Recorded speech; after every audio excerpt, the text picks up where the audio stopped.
ਕਰਨਾਲ 'ਚ ਆਪਣੀਆਂ ਮੰਗਾਂ ਨੂੰ ਮਨਾਉਣ ਦੇ ਲਈ ਕਿਸਾਨ ਮਿੰਨੀ ਸਕੱਤਰੇਤ ਅੱਗੇ ਧਰਨਾ ਲਾ ਕੇ ਬੈਠ ਗਏ ਹਨ। ਵੱਡੀ ਗਿਣਤੀ ਦੇ ਵਿੱਚ ਕਿਸਾਨ ਕਰਨਾਲ ਪਹੁੰਚ ਰਹੇ ਸਨ। ਕਿਸਾਨਾਂ ਦਾ ਕਹਿਣਾ ਹੈ ਕਿ ਜਦੋਂ ਤੱਕ ਸਰਕਾਰ ਸਾਡੀਆਂ ਮੰਗਾਂ ਨੂੰ ਨਹੀਂ ਮੰਨਦੀ ਇਹ ਘਿਰਾਓ ਜਾਰੀ ਰਹੇਗਾ। ਤੁਹਾਨੂੰ ਦੱਸ ਦਈਏ ਕਿ ਕਰਨਾਲ ਦੀ ਨਵੀਂ ਅਨਾਜ ਮੰਡੀ ਦੇ ਵਿੱਚ ਮਹਾਪੰਚਾਇਤ ਸੱਦੀ ਗਈ ਸੀ। ਕਿਸਾਨ ਅਤੇ ਕਰਨਾਲ ਪ੍ਰਸ਼ਾਸਨ ਵਿਚਾਲੇ ਹੋਈ ਬੈਠਕ 'ਚ ਕੋਈ ਹੱਲ ਨਹੀਂ ਨਿਕਲਿਆ, ਜਿਸ ਤੋਂ ਬਾਅਦ किसानों ने मिनी सकत्रेत का घेराव किया। नहीं देती और हमारे शहीद परिवार को नौकरी नहीं देती तो हम या मिनी सकत्रेत का घेराव करेंगे। वो आपने कर लिया। तो मामला ये है दोस्तों, समझने की बात, जब हमारी बातचीत हो रही थी ना, मैं उस समय की एक छोटी सी बात आपको बता देता हूँ। एसडीएम की ओर से जो उस दिन कहा गया 28 तारीख को, उसकी वीडियो आप सभी ने सुनी है। केवल हमने नहीं, आपने नहीं सुनी, पूरे देश में, देश ने नहीं सुनी, विदेशों में भी वो लोगों ने सुनी। और बहुत सारे आईएएस अधिकारियों ने टीवी पे जाकर ये कहा कि कोई भी आईएएस अधिकारी ऐसे आदेश नहीं दे सकता जैसे उसने दिए, और बहुत सारी बातें हैं। तो मतलब क्या है, हमें ये लग रहा था कि इसे किसी की ओर से ऊपर से सख्त आदेश आए हैं, उसकी वजह से इतनी हदें पार कर रहा है ये। तो आज जब बातचीत हो रही थी, सीनियर अधिकारी बैठे थे, जब ये बात आती थी कि उसके खिलाफ बनती कार्रवाई करो, तो प्रशासन उसे डिफेंड कर रहा था। डिफेंड करने की बात और होती है। बहुत बार ये बात हुई कि सीनियर अधिकारी को उसके वकील नहीं है। जब किसी छोटे ने गलती कर दी है, बड़ा अगर उसको सजा देने के लिए लोगों को ये कह दे कि मैं उसे सजा दूंगा, तो लोगों के अंदर कुछ ना कुछ शांति बन जाती है कि कुछ कर रहे हैं। आप तो उसको डिफेंड कर रहे हो, तो ये ऐसे तो काम चलेगा नहीं। तो मामला जो मैं कह रहा था वो सामने आया। ऑफिसर साहबान वहां से उठे, जाकर सरकार से बात की। जितना सरकार ने उनको कहा उतनी बात आकर हमारे से फिर की। तो मेरा कहने का मतलब ये है कि सरकार, डीसी की कोई पावर नहीं है कि अब जैसे सरकार के आदेश आ रहे हैं कि वो उसके खिलाफ कुछ कर पाए, क्योंकि डीसी ने उतनी बात कही आकर जितनी ऊपर से सिग्नल मिला। तो मेरा कहने का मतलब है भाइयों कि वो क्लियर हो रहा था उनकी बात से कि वो जो उस दिन हुआ है वो सच में ऊपर से आदेश दिए गए थे, जिनकी वजह से ये सब हुआ हमारे साथ। तो अब वहाँ मामला यहाँ पे है कि लोगों की शक्ति, जो आप हो, लोगों की शक्ति के आगे कोई टिक नहीं सकता, आज तक नहीं टिका। आप यहाँ पहुंचे हो, हमारा प्रशासन से यहाँ बैठक भी हुई है, उसमें भी यही फैसला है कि अगर उसके खिलाफ मामला दर्ज नहीं होता, उसके खिलाफ कार्रवाई नहीं होती, तो हम यहाँ से उठेंगे नहीं। ये हमारा यहाँ से बैठक से भी बात हुई।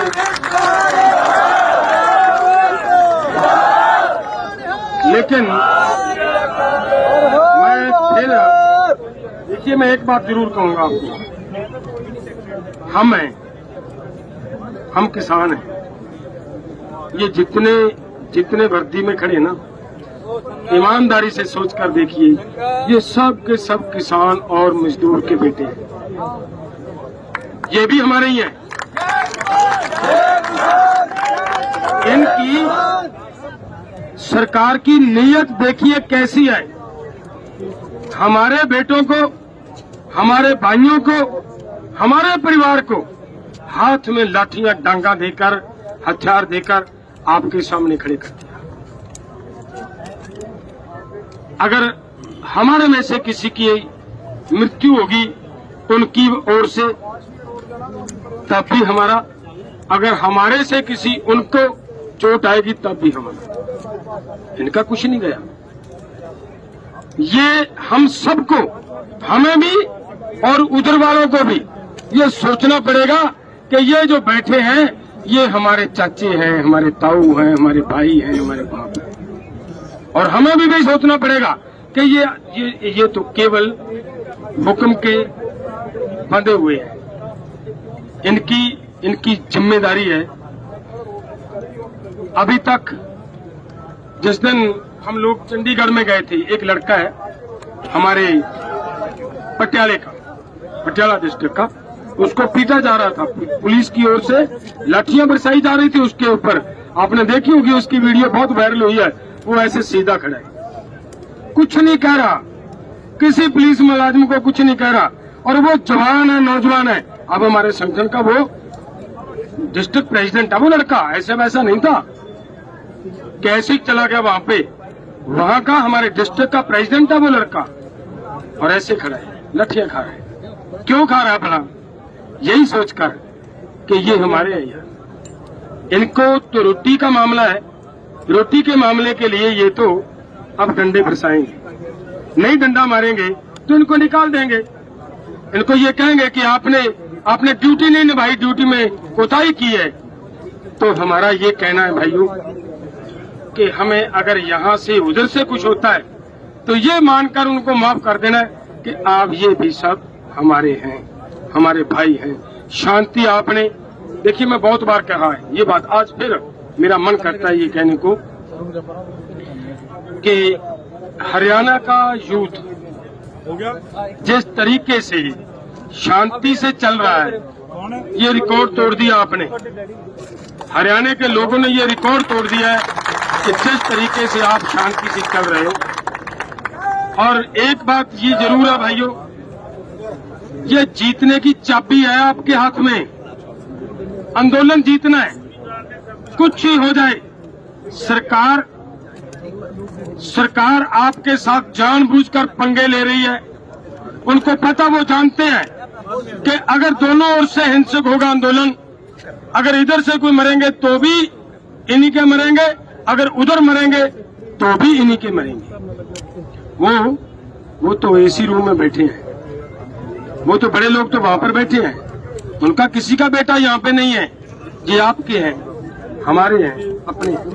तो आपने जिस तरह शांति से आंदोलन को लेकर चल रहे हो, मैं आपको ये कह रहा था, खट्टर एक बात मेरा जी करता है वो बात भी कहूँ।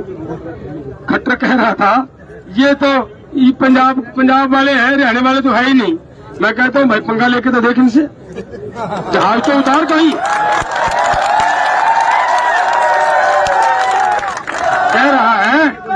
कह रहा हरियाणा वाले तो दिख ही नहीं रहे आंदोलन में। कह रहा है हरियाणा वाले तो आंदोलन में दिख ही नहीं रहे। आपका जहाज आज तक कहीं पे उतरने नहीं दिया। अभी आप लोग लेकर ये हरियाणा वाले नहीं है, तो ये आपकी इससे बड़ी और मूर्खता क्या हो। लेकिन मैं फिर आपसे निवेदन करता हूँ भाइयों, आंदोलन शांति से जीता जाएगा। कृपया एक वचन दो कि शांति नहीं छोड़ेंगे, भले कुछ ही हो जाए।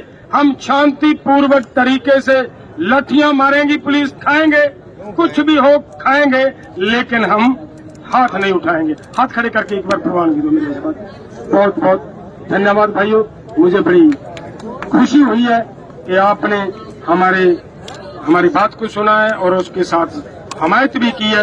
धन्यवाद। वाहिगुरू जी का खालसा, वाहिगुरू जी की फतेह। करनाल तो bureau report SMZ news. For latest updates, like and follow our Facebook page SMZ News, and don't forget to subscribe our YouTube channel and press the bell icon.